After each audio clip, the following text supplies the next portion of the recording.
Bonjour bien-aimés et bienvenue à notre méditation de ce matin. Éternel notre Dieu, tu es un Dieu merveilleux, tu es bon, tu es le Dieu qui nous rapproche encore davantage de lui. Tu nous enseignes ta parole est la vérité, ta parole est la vie. En nous enseignant ta parole, tu nous donnes la vie.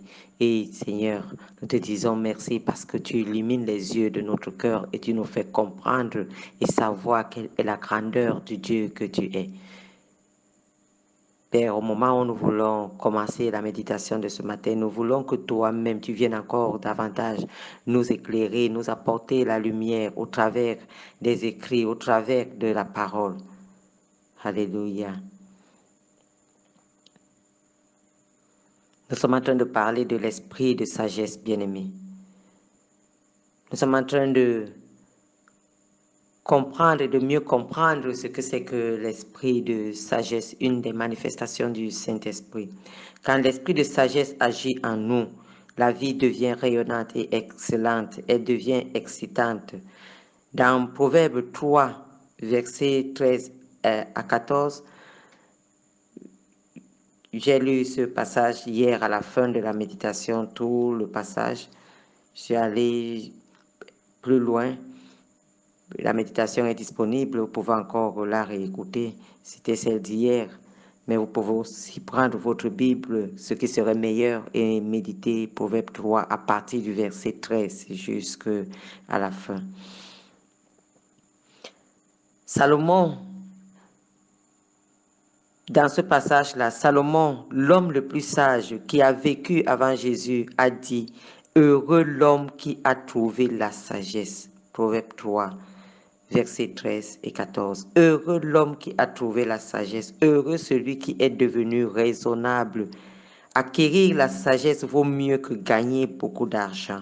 Les avantages qu'elle donne sont plus précieux que l'or le plus fin. C'est le secret. Si vous trouvez la sagesse, vous êtes sur la bonne voie. Vous ne pouvez pas échouer, ni être pauvre. Non. Avec la sagesse, on n'échoue pas. Avec la sagesse, on ne peut pas être pauvre. Et Proverbe 3, toujours le verset 15 à 18 nous dit, elle a du prix, elle a plus de prix que les perles, aucun trésor que tu pourrais désirer n'égale sa valeur.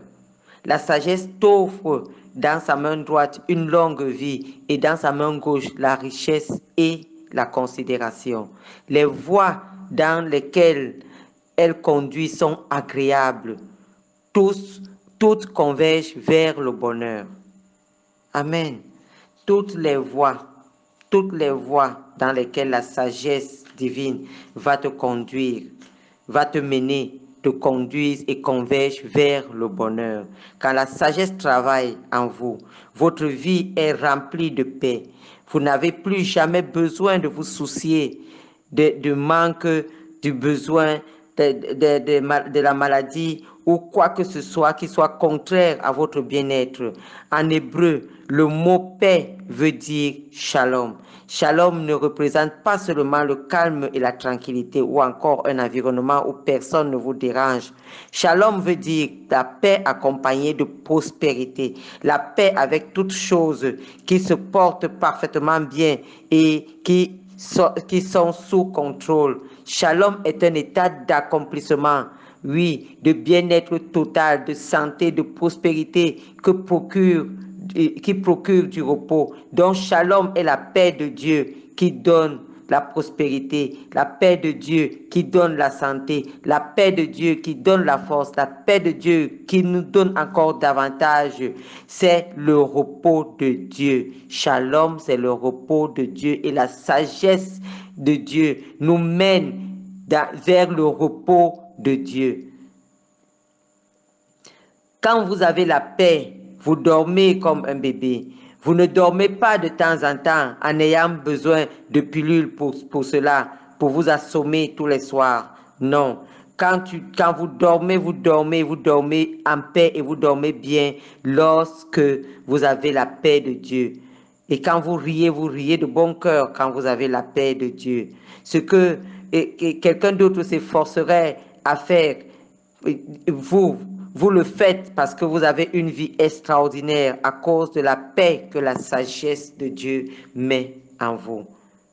Christ est notre sagesse. La Bible nous dit dans 1 Corinthiens, dans 1 Corinthiens 1, verset 30, la Bible nous dit, « Or, c'est par lui que vous êtes en Jésus-Christ, de par Dieu a été fait pour nous sagesse. » Christ est notre sagesse. Il a été fait pour nous sagesse, justice et sanctification et rédemption. Lequel de par Dieu a été fait pour nous sagesse, justice et sanctification et rédemption.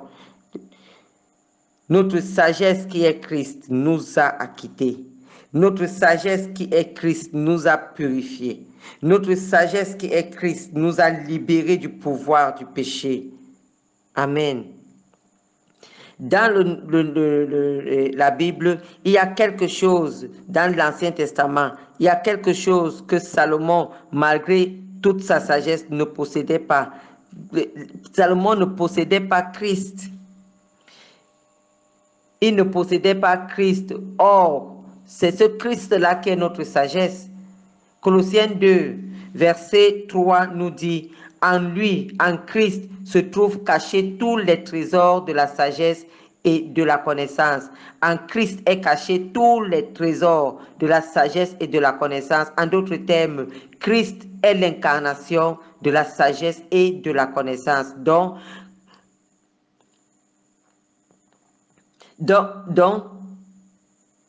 lorsque nous faisons de Jésus le Seigneur de notre vie et qu'il prend sa demeure dans notre cœur, la sagesse vient habiter dans notre cœur. Cependant, c'est une chose d'avoir Jésus-Christ comme Sauveur et Seigneur, mais c'en est une autre complètement différente d'avoir Jésus comme le Seigneur de notre esprit, le Seigneur de nos décisions, le Seigneur de nos pensées, le Seigneur de nos émotions. C'est à cet instant-là que la sagesse commence à fonctionner en nous. Quand Jésus devient le Seigneur de notre esprit, il commence à diriger notre façon de penser. Notre esprit devient oint de Dieu, et un esprit oint reçoit et sanctifie les pensées qui sont réservées au roi. Alléluia. Gloire à Dieu. La Bible dit dans Proverbe 25, verset 2, que la gloire de Dieu, c'est de tenir certaines choses cachées. La gloire du roi, quant à elle, c'est de s'enquérir soigneusement des choses. C'est ce que la Bible appelle la connaissance de la sainteté. Dieu l'a caché au monde. Ensuite, il a enseigné la sagesse divine à notre esprit par le Saint-Esprit.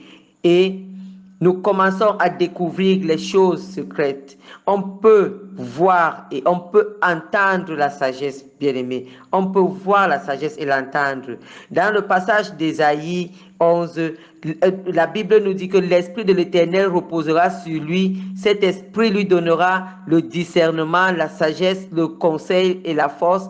Il lui fera connaître l'Éternel et s'attacher à lui. Il ne jugera pas après les apparences et n'habitera pas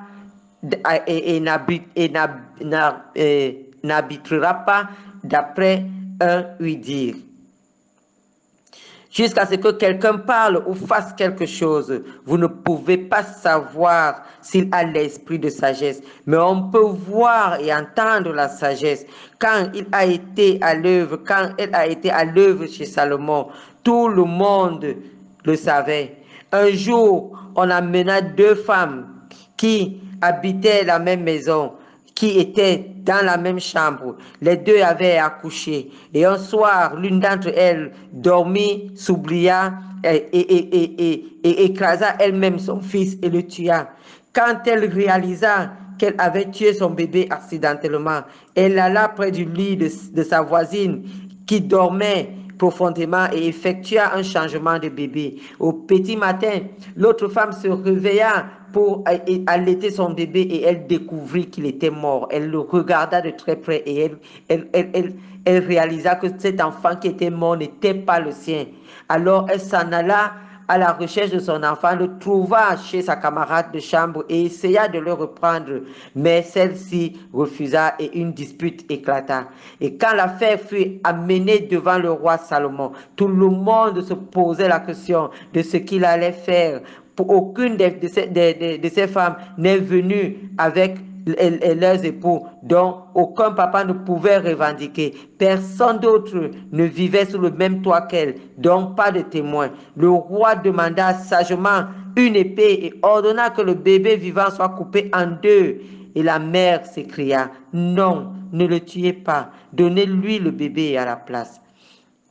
Mais l'autre femme dit, oui, tuez-le, afin qu'il ne puisse appartenir à aucun de nous. Salomon se mit debout et dit à la vraie mère, c'est ton enfant, prends-le. La Bible dit, tout Israël a pris le jugement que le roi avait prononcé et tous furent remplis d'un profond respect pour lui, car ils comprirent qu'il avait reçu la sagesse de Dieu pour rendre justice. On peut voir la sagesse, on peut entendre la sagesse. Et voilà, tout Israël, c'est la Bible qui le dit, compris qu'il avait reçu la sagesse de Dieu pour rendre la justice. C'est 1 Roi 3, verset 28, pour votre référence.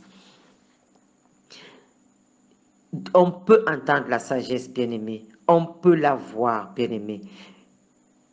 Salomon savait que la vraie mère n'aurait jamais voulu que son enfant soit tué. Mais la fausse mère, si, puisqu'elle dit, allez-y, tuez-le comme cela, et sans aucun ressentiment, sans aucune déchirure de cœur. Une véritable mère ne peut pas accepter voir son enfant tué. C'est comme des personnes, bien aimées, il nous arrive souvent d'aller au marché. Et il arrive souvent aux femmes d'aller au marché et d'aller devant les étalages. Et des fois, ceux qui vendent des articles comme les vêtements, des fois, ils peuvent vous voir passer, vous êtes en train de faire le marché et ils attirent votre attention sur un vêtement. Et des fois, il arrive que pendant que votre attention est attirée sur le vêtement, lorsque vous voulez vous rendre auprès du vendeur, pour prendre le vêtement et en discuter le prix, une autre personne vient et l'arrache des mains du vendeur et s'en accapare pour l'acheter avant vous. Mais la sagesse voudrait simplement de lui laisser l'article et de continuer votre chemin. Parce que le Dieu qui a voulu, qui sait que nous sommes dans le besoin de cet article-là, va nous donner un article meilleur pendant que nous faisons notre marché. Nous n'aurons même pas besoin à chercher. Quelqu'un d'autre va jeter ça directement sur nous. Amen. Amen. Bien-aimés, nous sommes les enfants de Dieu. Et notre Père Céleste sait de quoi nous avons besoin. Et la sagesse voudrait que nous intégrions ce type de verset-là. Il sait de quoi nous avons besoin. Donc nous ne devons pas nous lamenter. Nous ne devons pas promener des regards inquiets. Nous ne devons pas nous comporter comme les gens du monde. Oui.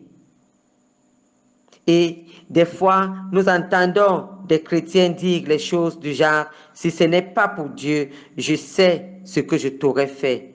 Oh.